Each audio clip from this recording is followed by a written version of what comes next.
Olá, pessoal. Boa tarde, boa noite, bom dia. Sou André Aguinaldo. Estamos voltando com a aula de projeto de vida, em que o tema de hoje é ética e moral, são coisas de filosofia. E nesse conteúdo nosso vai ser a partir da página 140 a 150. E se você estiver fazendo essa aula com um caderninho, anota aí a página 140, 150, para você não se perder, para você fazer uma sequência, né? E estou aqui com o André Costa e a Eliane Urbanski, como sempre, meus apoiadores, meus amigos professores, que estão fazendo um trabalho, na minha opinião, muito bacana, que é ter essas aulas conjugadas entre professores. André, uma palavra.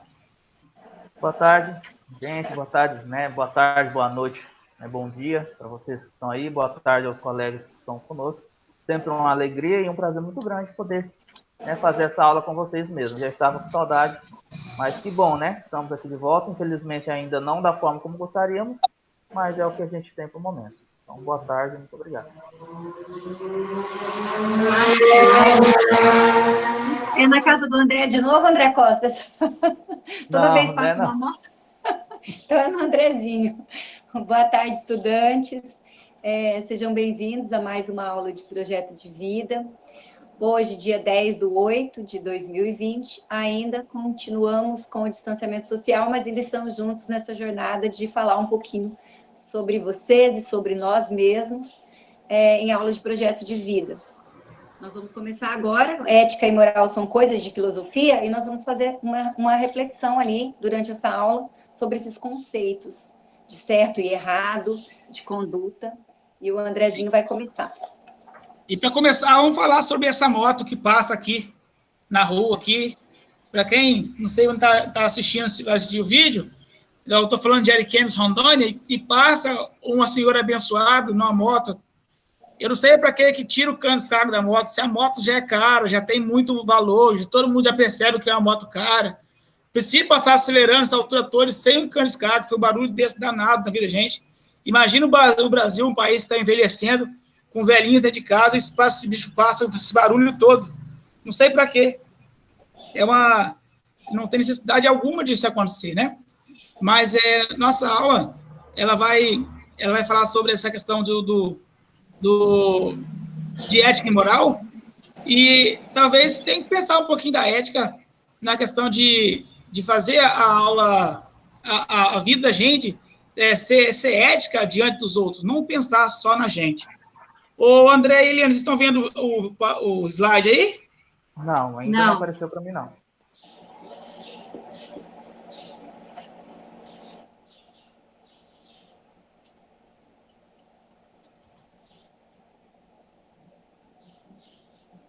Enquanto o André vai colocando, né, aí para gente, o André falou a respeito do escapamento. Uma vez eu vi um questionamento a respeito, porque o engenheiro, né, de produção, o cara estudou, né, se formou, especializou, fez estudo para colocar um equipamento na moto para diminuir o barulho, a emissão de gases. Aí vem alguém que acha legal e vai lá e arranca a peça fora, né, jogando anos e anos de estudo, de dedicação fora. É meio complicado com os meninos aí que pensam em colocar, pensem direitinho, né? Se vale a pena mesmo jogar anos e anos de estudo de alguém fora. Muito bem. Vocês estão vendo o slide agora, né? Agora sim. Sim. Quando você, por acaso, parar de assistir o slide e de ver o slide, vocês falam que talvez aqui está caindo aqui, aí volta de novo. Tá.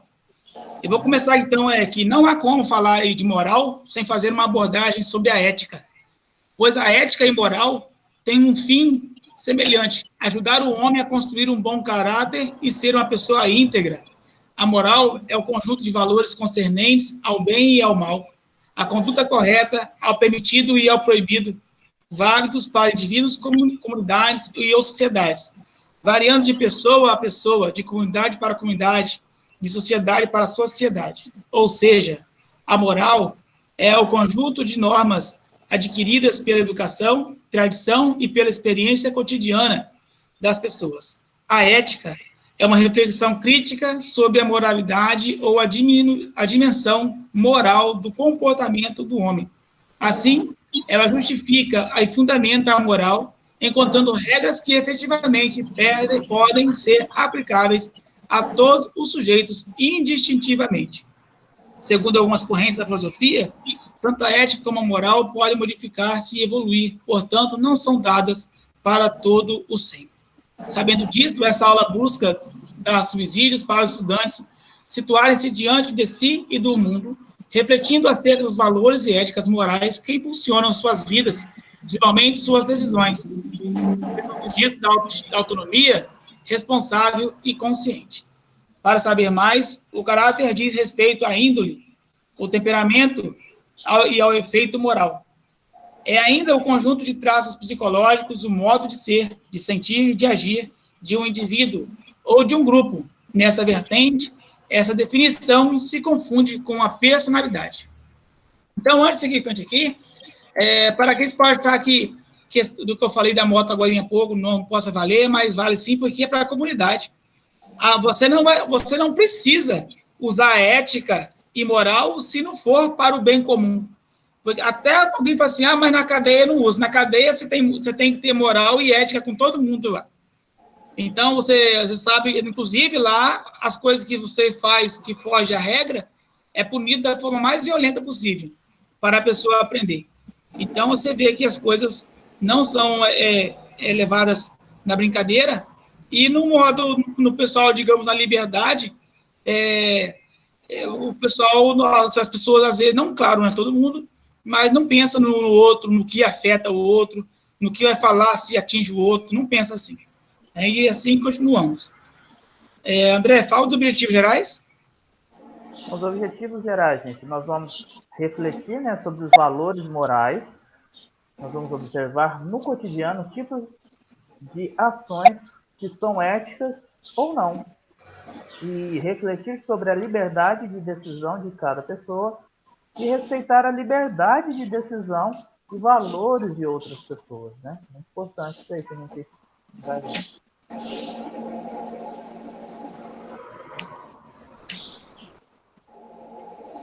Pode passar, professor. Eliane, está aí? Eu tô. Eu não percebi que era eu. Tá bem pequenininho aqui. Essa Deixa aqui eu Oi, pode falar, então.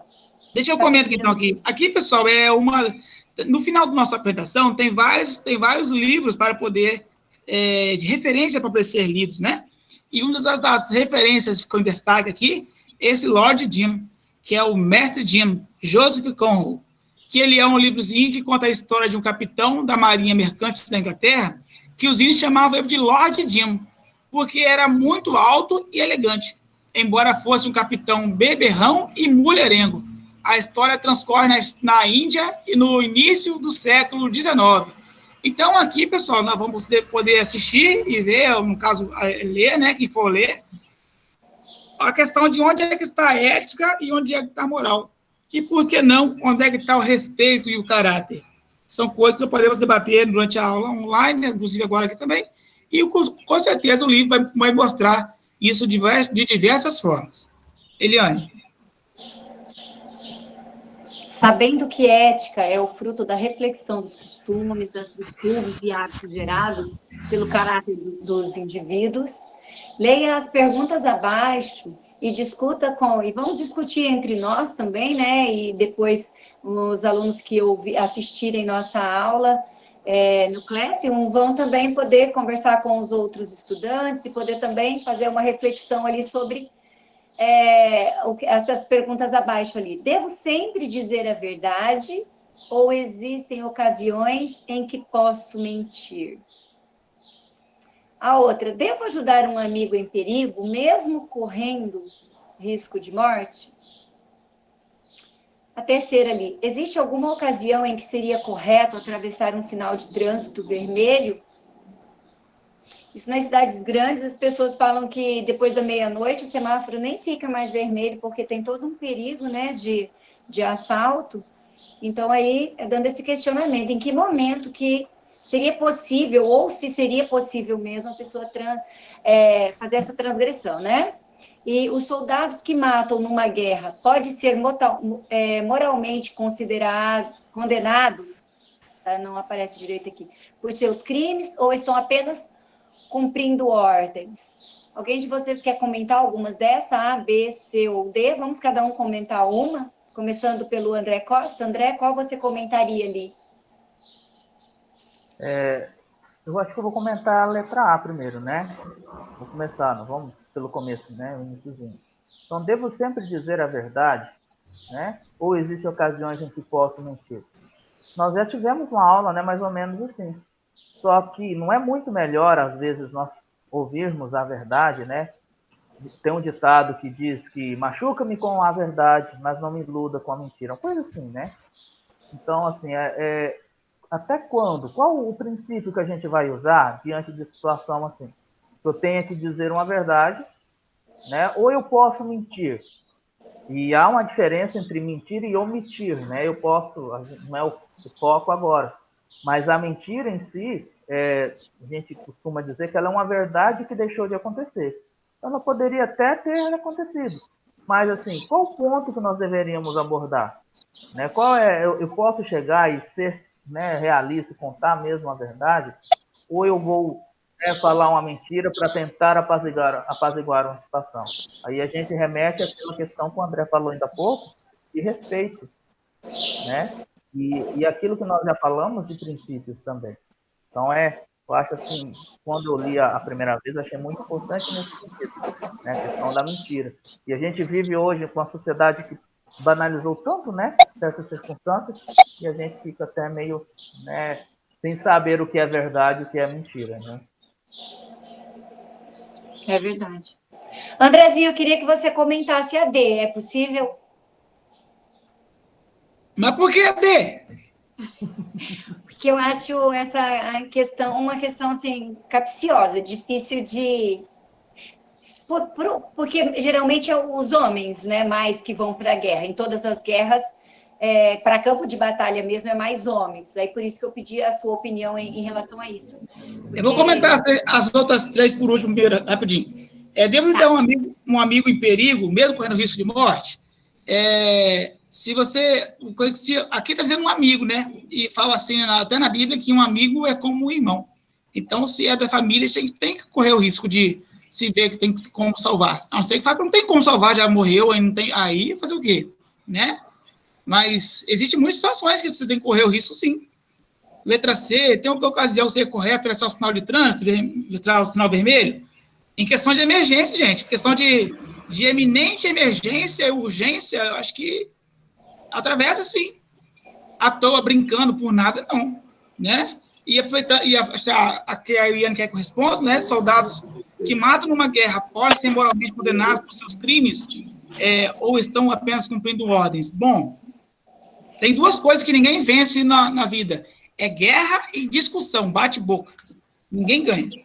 Então, quando você vai para uma guerra, você está cumprindo ordens. E alguém vai pagar por isso. E, infelizmente, numa guerra, ou você mata ou você morre. E aí você escolhe qual. Então, eu não queria ir para a guerra, não, mas na guerra você não tem escolha. Ou você vive ou você morre. E que eu saiba, não sei se é verdade, que eu nunca fui para a guerra, mas o desertor também morre. O desertor, se ele desertar na frente da tropa ali, ou na frente do superior dele, provavelmente vai levar um tiro e morrer ele mesmo. Então, são coisas difíceis. Mas eles querem saber se você pode ser moralmente condenado pelos seus crimes. Seria um pouco, sim, é um pouco difícil de dizer, porque se o Brasil manda eu para a guerra, e eu vou lá e mato um monte de gente, ganha a guerra, ou se não ganha a guerra, mas volta para casa, e o Brasil mesmo me condena por isso, não tem lógica, né? Mas se o outro pegar o inimigo pegar eu, eles vão me condenar, logicamente, porque eu sou inimigo. Mas o próprio nação condenar a gente, acho que não, porque estou cumprindo ordens em favor digamos, do poder do país, né? Defender a pátria. E André, Oi. Não sei se vocês já assistiram aquele filme Até o Último Homem. Já assisti. Né? E é um filme conta história real, né? E eu por ter assim pertencer à mesma denominação que aquele rapaz ele professava, né? Professor, né? E a gente ouve muito a respeito, né? A gente já leu algumas coisas disso em livros. E eu achei interessante porque a questão de ir para a guerra, no nosso caso aqui, não é tão obrigatório, né? Existem situações. Mas quem se propõe a ir tem que ir ciente daquilo que vai acontecer. Né? É igual um policial, eu digo assim, né? A gente está falando, professora Eliane, de uma guerra, mas é um policial, né? Que, é verdade. Assim, está mais presente, né? E assim, ele vai permitir que alguém, né, com a arma em mão saia disparando aí, né, aleatoriamente, ou ele vai sacar da arma dele e vai evitar aquilo ali. Então, assim, tem certas coisas que são conflitos internos que a gente vai ter que resolver. E tem coisas que não tem como a gente fugir. Então, se você está no cumprimento da sua função, lógico, né, sem abuso de autoridade, coisa que a gente mesmo assim não é dono de razão, né? A gente não pode achar que está acima de tudo, mas a gente tem que refletir naquilo que é certo, né? Na questão de ética e moral, que é exatamente o que nós estamos falando. Né? Pode passar, Andrezinho. Opa! Segundo a filosofia, ser ético significa ter a capacidade de percepção dos conflitos entre o que o coração diz e o que a cabeça pensa. Ou seja, ser ético é usar de princípios que o ajudam a decidir se o que você quer é também o que você deve e é aquilo que você pode. Cite alguns exemplos de decisões que você já tomou, explicando se foram orientados mais pela emoção ou mais pela razão. Justifique sua resposta.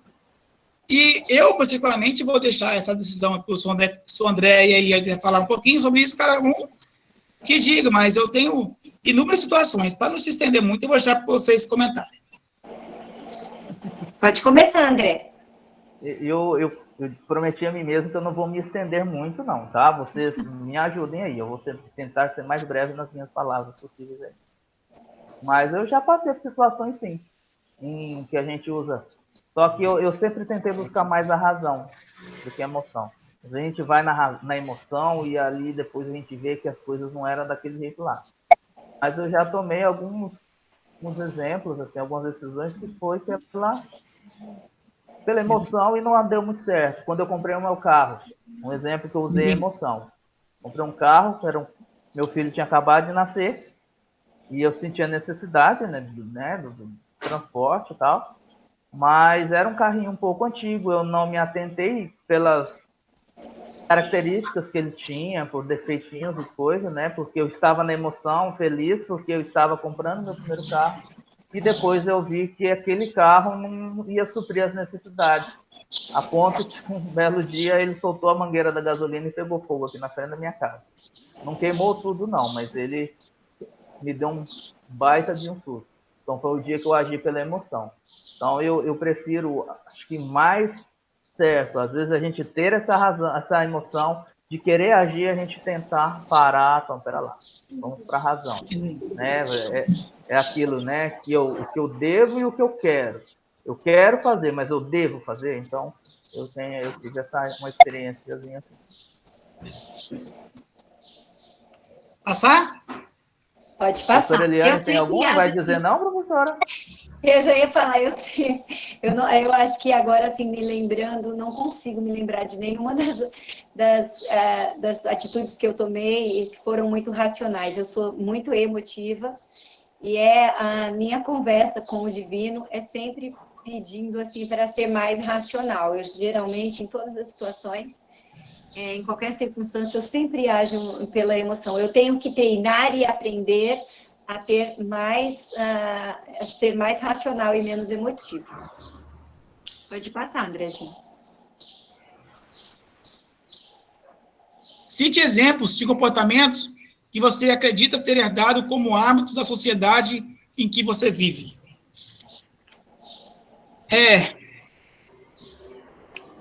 Comportamento meu, de onde eu vi, onde eu falo assim, antes de vir para Rondônia, eu tinha um comportamento muito comunitário. Então, eu sempre estava misturado no comportamento de estar sempre no meio dos outros, sempre visitar o outro. Aqui em Rondônia, eu deixei de fazer isso. Não faço isso com frequência. Mas deixei muito. Mas no Espírito Santo, eu tinha um comportamento de estar sempre cuidando do outro. Inclusive, as pessoas acham, normalmente, sim, algumas pessoas acham, que eu estou sempre, assim, que eu ou tenho um ar de estar querendo namorar todo mundo, sei o que, acho que aqui em Andrés comigo eu sou dado, né? E eu chamo isso de cuidado, de zelo. E o pessoal acha que eu sou muito chegado, né? Mas eu chamo isso de cuidado porque se você quer ter pessoas legais lá, você tem que conquistar e fazer com que essa pessoa permaneça ao seu lado, uma boa pessoa. Então, eu sempre fiz muita visita. Se eu quero visita, eu tenho que fazer visita para depois ser retribuído. Pelo menos eu penso assim. Alguém quer comentar? Não, eu não quero comentar isso. Quer, André Costa?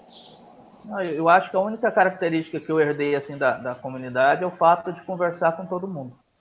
Então, eu vejo que para nós, cidades interioranas, às vezes é comum, mas eu fiz algumas viagens a Porto Velho, eu vejo que as pessoas não são tão receptivas como nós somos aqui, de conversar com todo mundo. Lá eles são mais fechadinhos, não tem tanto diálogo, não. Agora deu uma mudada. Eu vejo que isso é comum, né? Aqui em Ariquemes, você para numa fila de banco, você começa a conversar com a pessoa, quando você vê, você, né, bobear, ela chama até você para almoçar na casa dela, ela está marcando, né, outras coisas, né? Aqui temos esse hábito, né?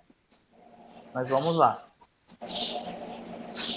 Solucionando problemas, né? Então, a ética orienta as pessoas no momento de suas escolhas, faz uma fronteira entre o que a realidade exige e o que decidimos, permite distinguir o que é certo e o que é errado, apesar de estar presente o tempo todo em nossa vida. Normalmente, agimos por força do hábito e dos costumes.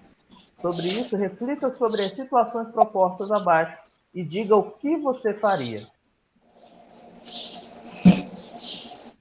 Vou ler essa, tá? Mercedes sempre foi uma boa filha para o pai, apesar de que ele sempre foi muito severo e duro com ela. Ainda mais agora que a velhice e a viuvez lhe reforçaram o mau humor. Agora, seu pai foi internado com um grave problema nos rins e precisa de diálise permanentemente, inclusive de ventilação assistida, já que seus pulmões de fumante estão bem deteriorados. Uma tarde, o médico comentou com Mercedes que a situação dele pode se estender durante muito tempo, já que seu Antônio é forte, apesar dos problemas com os rins e pulmões. Mas pela idade, não há possibilidade de transplante de rim. Por isso, o médico lhe diz a Mercedes que tem 3 possibilidades. Continuar com a diálise e com a ventilação, talvez durante alguns meses. Interromper a diálise e a ventilação e deixar o doente pelo seu próprio esforço.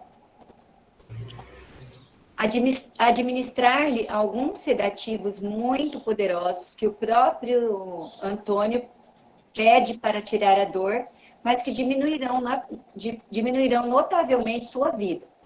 Se você fosse Mercedes, qual das 3 decisões você decidiria? Justifique sua resposta. Eu vou ser a Mercedes agora. Em qualquer situação, eu sendo Mercedes, eu tentaria fazer com que o seu Antônio, no caso meu pai, tivesse uma qualidade de vida melhor. Então, assim, eu penso que continuar a diálise e a ventilação para ele ter uma vida melhor, não é? E os remédios só em último caso, assim. Eu jamais, assim, penso que porque ele foi um pai severo, eu seria uma filha menos amorosa. Então, eu penso que eu sendo Mercedes, eu faria de tudo para o meu pai. Tentaria melhorar a qualidade de vida dele e contando com um tempo maior, se isso fosse possível e necessário, mas pensando sempre na qualidade de vida. Realmente, de vez em quando, é necessário. O meu pai ficou numa situação muito parecida com essa, não no sentido de que ele tinha sido severo, mas na qualidade de vida. O médico, em 2015, ele pediu que a gente escolhesse. Ele também deu 3 opções. Ele deu a opção de cuidar no hospital, com todos os médicos junto e a gente acompanhando. A segunda opção era levar diretamente para a UTI, e lá a gente não poderia, ele teria uma melhor assistência, mas a gente não poderia vê-lo. E a terceira opção é ficar em casa com a gente. E aí eu escolhi a terceira opção, porque ele odiava ficar no hospital.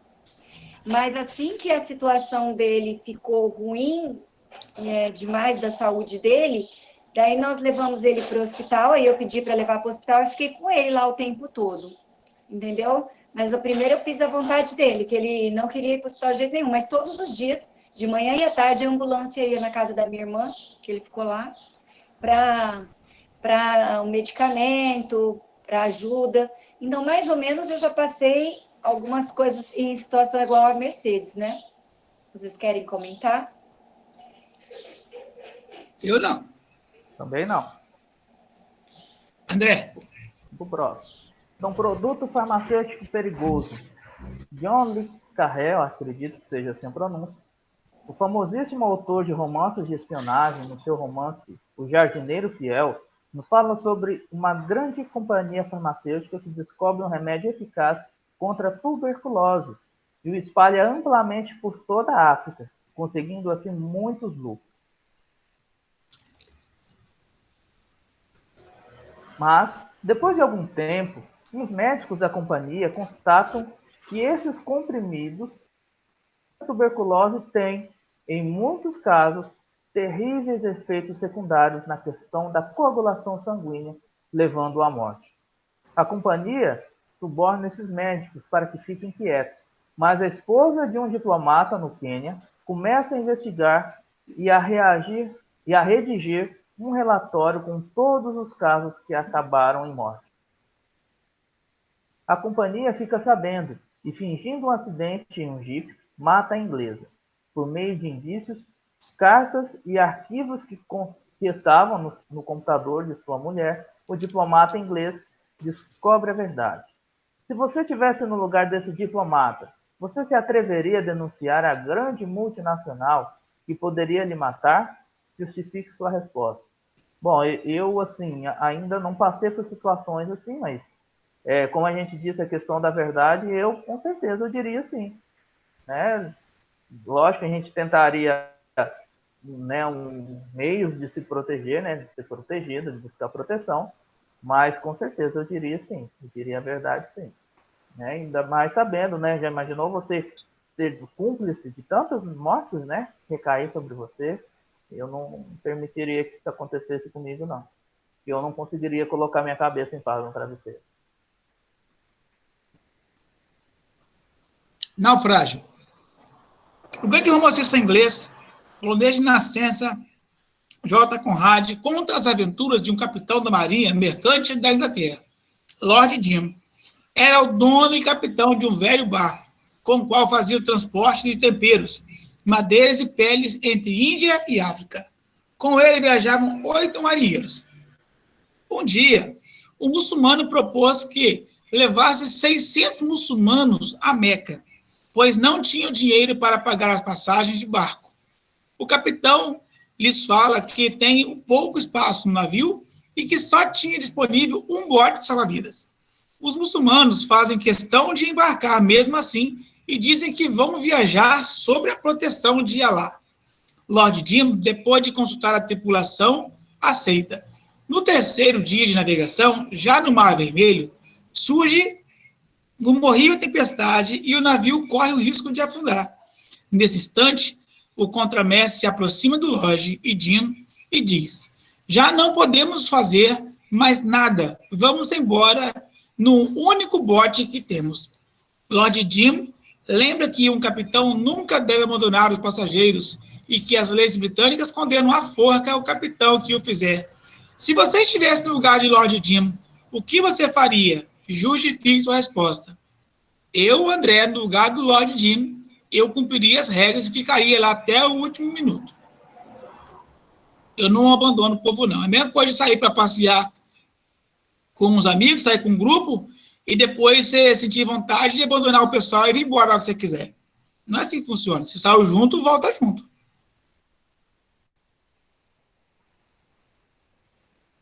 Verdade. André e Eliane. Opa, estou aqui. Eu acho que a professora Eliane deve ter tido algum probleminha, né? Beleza. Mas continua aqui, André. Vamos continuar. Né? Então, assim, agora nós vamos escolher, né? Vocês vão escolher aí uma das situações apresentadas e, né, se tivéssemos em sala, nós trabalharíamos em grupos, né, André? Mas depois eles podem escrever, né? Acho que vai estar na atividade, certo? Vai. Então tá ótimo, né? Que aí eles vão ter que discutir direitinho, né? A gente colocou aí, né, que o trabalho em grupo, André, mas eu acredito que eles podem também, de repente, conversar entre eles, né? Não precisam ir na casa do outro, né? Eles Não, de conversam maneira no nenhuma. WhatsApp, conversam como a gente está fazendo, né? E a gente, às vezes, ficou associado na cabeça da gente, eu trabalho em grupo, então vou ter que ir na casa do meu colega fazendo... Não, cada um na sua casa, né, cuidando, participando do isolamento social do jeito que nós estamos, né, que deve ser feito, mas pelo celular, né, por videoconferência, né, por telefone, né, vou ligar, fazer uma ligação telefone, então pode ser, né, definido isso aí. Então vai ficar a critério, né, André? Acho que a gente vai especificar lá direitinho. Busque saber seus colegas do seu grupo, o que eles fariam em tal situação e por que situações. Discuta com seus colegas do grupo cada uma das decisões apresentadas por eles e, em consenso, decida qual é a decisão mais adequada a ser tomada. Junto com os seus colegas de grupo, identifique alguns valores envolvidos em cada situação. Escolha entre seus colegas do grupo uma pessoa para apresentar a decisão mais adequada, escolhida pelo grupo e explicar o porquê, assim como quais os valores que eles identificaram estarem envolvidos em cada situação. Bom, essas situações aqui, pessoal, não precisa, pode ser colocado diante de diversas situações, não só de navegar, mas igual eu falei mesmo, de sair para passear com o outro, de contar uma verdade, que na aula online vai dar para fazer bastante coisa para falar sobre isso, né? Porque essas coisas acontecem e as situações são reais e dá para nós refletirmos bastante sobre o assunto. Nós chegamos ao final da nossa aula e aqui tem uns livros aqui que valem a pena ler, né? Então, temos aqui o primeiro livro, que chama Dicionário de Filosofia, depois o segundo, que é Ética, Instrumento de Paz e Justiça, Filosofando, Introdução à Filosofia, Convite à Filosofia, Spinoza, Uma Filosofia de Liberdade, Teoria da Vida Moral e Ética e Valores, Métodos para o Ensino Transversal. São situações de poder entender um pouquinho de ética e de moral. Essa aula seria muito bacana, né, se o professor Douglas pudesse participar com a gente, porque ele é professor de filosofia, então daria uma conversa, assim, muito boa. Por que não convidar ele para participar da nossa aula online, na aula ao vivo, né, André? É uma boa ideia. Então, é um assunto que não se acaba, é um assunto que vai longe, esse assunto de ética e filosofia. Então, é um assunto que dá para falar bastante, e a professora Eliane está aí de novo aí, ó. Aí, bem quietinha. Eu acho que a Eliane, ficou bem quietinha no assunto dela, para não poder comentar. Eu tenho quase certeza disso. Né? Não é isso, não. Você está sem som, Eliane. Eu desliguei sem perceber o microfone. Acho que eu fui mexer aqui e desligou. Então, eu estava falando, que estava sem som, por isso que eu não participei muito. Você entendeu, André? Olha a ética e filosofia da Eliane. Né? É verdade, agora. Desculpa. Foi sem querer que eu apertei aqui, ó. Então, a gente vai terminar a aula por aqui. Agradeço a vocês, trabalhar sobre ética e filosofia, e torcer também que vocês possam aplicar a ética e a filosofia na aula, tanto online quanto na aula presencial. Todos tenham uma boa tarde e vamos seguir em frente nossos estudos, que estudar nunca é demais e nós nunca paramos de aprender. Tchau, até a nossa próxima gravação. E assistam nossa aula, quinta-feira, estaremos online a partir das 10h20. Também, tchau, né, chiquitinhos, foi muito bom, né, poder estar com vocês. E vamos aplicar, gente, esses conceitos, vamos tirar, né, vamos colocar em prática, né, uma aula online, vamos participar, vamos ter ética e vamos ter moral das atividades que nós temos que fazer, né, trazer para nós a responsabilidade que é nossa, e não jogar nas costas dos outros, tá? Vamos aproveitar o momento, vamos refletir e vamos para frente, tá bom? Um grande abraço, gente, até mais.